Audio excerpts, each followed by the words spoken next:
At the White House by the man who says the interrogation team he led tortured Abu Zubaydah. This isn't something that's done willy-nilly. This was a policy decision that was made at the White House with concurrence from the National Security Council and the Justice Department. Erasing the torture tapes. Reportedly, the CIA got the all-clear from its own lawyers to destroy the evidence, but only vague interest in the topic from the White House counsel's office. Quote, "They never told us, hell no." The inquiries begin. The CIA's director, still disquietingly wearing his military uniform, testifies to the Senate Intelligence Committee. The Senate Majority Leader says he might support a special prosecutor. The Attorney General continues to sound like he used to write platitudes for Hallmark cards for lawyers. The question of a special prosecutor is the most hypothetical of hypotheticals. Howard Feynman on the politics, former 9/11 Commissioner Tim Romer on why the Commission and all of us needed to know the truth about all this, and former CIA agent Jack Rice on the possibly mixed motives behind former CIA agent John Kiriakou coming forward. The latest Halliburton scandal, the gang rape of what?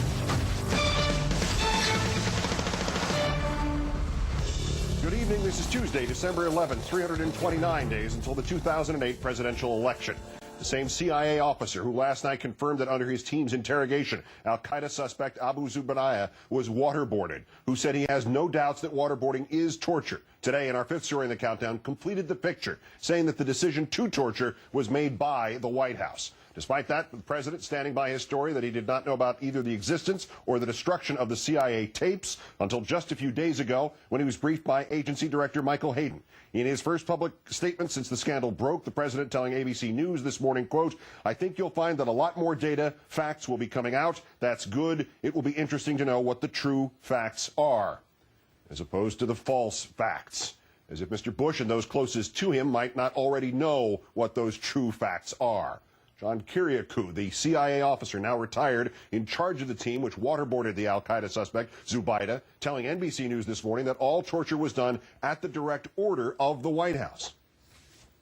This isn't something that's done willy-nilly. It's not something that an agency officer just wakes up in the morning and decides he's going to carry out an enhanced technique on a prisoner. This was a policy decision that was made at the White House with concurrence from the National Security Council and the Justice Department. And it was not a one-time only directive authorizing torture in some blanket way. Mr. Kiriakou alleging further that the White House and the NSC had to renew its permission each and every time an individual specific procedure was carried out. Before each interrogation, but more than that, before each technique was used. For example, if you want to waterboard someone, you have to come in with a cable with a well-laid-out, well-thought-out reason for wanting to do something like this.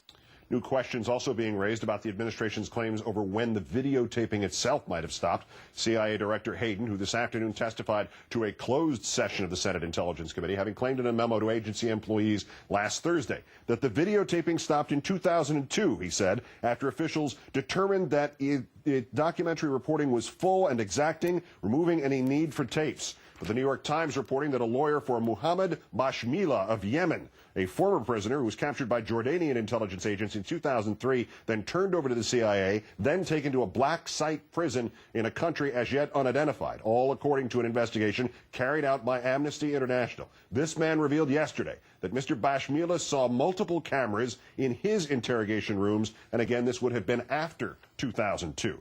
At the White House this afternoon, Press Secretary Perino attempting to claim that all questioning of Abu Zubaydah, the prisoner under the former CIA officer's care, was perfectly legal.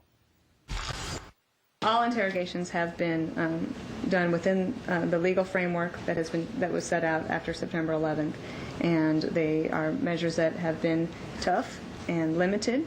They are safe, and they've been very effective in helping prevent terrorist attacks on this country. But the entire program has been legal. So if Mr. Kiriakou is now confirming that waterboarding was used, and you, Ms. Perino, are saying that all interrogation that was carried out was legal, wait, hold on, it's coming to me.